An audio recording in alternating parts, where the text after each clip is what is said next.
Una de las preguntas más frecuentes a la hora de adquirir una computadora es ¿qué componentes debo ponerle? Y aunque no lo parece, no es sencilla de responder, puesto que está determinada por diversos factores: el presupuesto, el propósito que vayamos a darle, las exigencias a las que las vamos a someter, etc. Pero antes siquiera de pensar en elegir uno u otro, primero hay que saber qué es lo que hace cada uno de los componentes. Por eso, detallaremos todas las partes que componen una PC, la función que cumplen y finalmente daremos una guía de cuál debería ser el criterio para elegir la que será tu próxima computadora. Comencemos con el procesador. Conocido como la unidad central de procesamiento, es el encargado de interpretar las señales de un hardware haciendo uso de distintas operaciones aritméticas y matemáticas. Su unidad de medida son los gigahercios, destinados a calcular la cantidad de operaciones que puede realizar un procesador en periodos de un segundo. Este cuenta con núcleos, a quienes podríamos llamar subprocesadores, utilizados para realizar más de una tarea al mismo tiempo, y los hilos,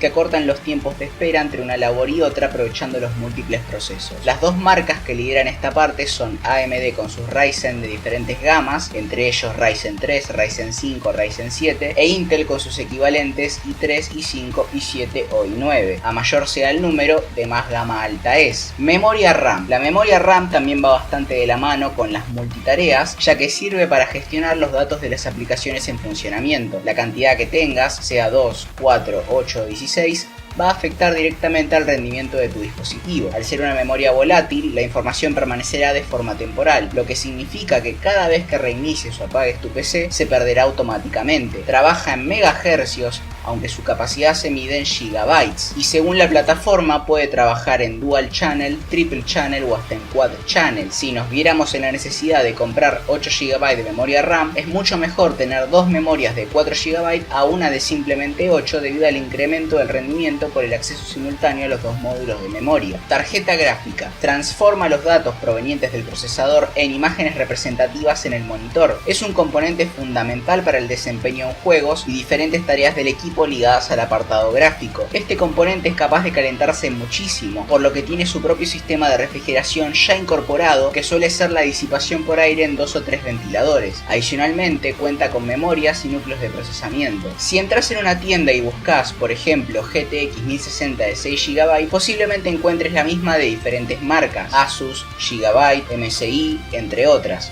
En este caso, el chip es siempre de Nvidia y lo que se hace es personalizar el modelo aumentándole la capacidad de overclock, colocándole un sistema de iluminación RGB, mejorarle el sistema de refrigeración de serie o también, al contrario, empeorando el modelo de referencia para usuarios con menor presupuesto. Y con las gráficas de AMD pasa casi lo mismo. Disipadores. La función de los disipadores es eliminar el calor que genera un componente electrónico, y existen de varios tipos: por aire, líquidas modulares o convección directa, que es la refrigeración líquida ya montada. Aunque no se crea, en una PC no hay simplemente un disipador, por más que la creencia popular sea pensar que este es únicamente el bloque que está sobre la placa gráfica, pero nada más lejos de la realidad. Otros componentes como el chipset de la placa base o el VRM también necesitan refrigeración. Es cierto que para el usuario común puede resultar demasiado, ya que con la de aire sería más que suficiente. Sin embargo, para aquellos que deseen hacer overclock, es decir, aumentar la frecuencia base a la que trabajan los componentes de serie en busca de obtener un mejor rendimiento, tendrían que pensar sobre todo en la líquida modular. Fuente. Distribuye energía eléctrica a todos los componentes, transformando la corriente alterna proveniente de nuestro hogar a corriente continua, adecuándose a lo que necesita cada parte en específico.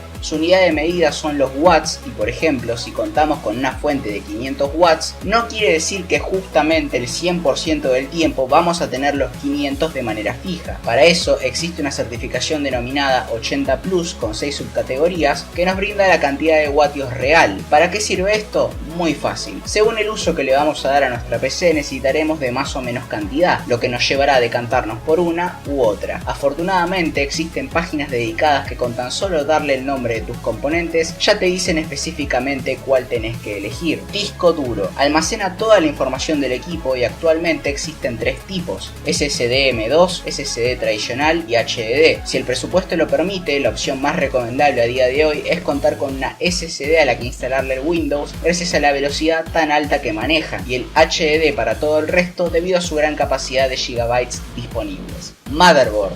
placa donde se instalan todos los componentes que hemos estado explicando hasta ahora. Además se encarga de la comunicación de datos, el control, monitoreo, administración y gestión de la energía eléctrica a nivel de hardware y software con la BIOS. Entre sus principales conceptos encontramos al chipset, al socket, los puertos que controlan los dispositivos de almacenamiento de datos, etc. Pasta térmica. Es un conductor de calor que se aplica generalmente en el procesador debido a que no posee conexión directa a la placa madre como otros componentes. No es el único al que se le aplica, pero sí el más común, ya que evita el sobrecalentamiento entre dos superficies. Gabinete. Contenedor y protector del hardware de una computadora. Como la tecnología ha avanzado tanto hasta el día de hoy, se han desarrollado diseños artísticos que lo transformaron en, además de sus principales funciones, un objeto decorativo como el uso de RGB. Después de todo esto, es posible que haya muchas dudas, por lo que vamos a dar unas aclaraciones generales. Lo más importante a la hora de seleccionar los componentes es siempre mantener un equilibrio. No sirve de nada tener 2 GB de RAM y un Intel i7 7700 si lo que estamos buscando es hacer streaming, porque simplemente no nos va a dar la capacidad. Tampoco invertir únicamente en la gráfica, porque tendremos lo que se llama cuello de botella. Y mucho menos un Ryzen 3 con una RTX 2080 Ti, porque un procesador de gama baja no llega a aprovechar todo el potencial de una placa de ese estilo. También es verdad que los conocimientos necesarios para tener una base sólida se van adquiriendo con el tiempo, y mucho más en este rubro, donde lo que hoy es gama alta en poco tiempo ya va a pasar a ser gama media, porque se actualiza a una velocidad que es imposible saberlo todo. Entonces no se puede dar una especificación concreta sobre el armado y seleccionado de las partes. Sin embargo, lo que sí hemos hecho a lo largo de este recorrido es orientar lo máximo posible para que en base a tus propias necesidades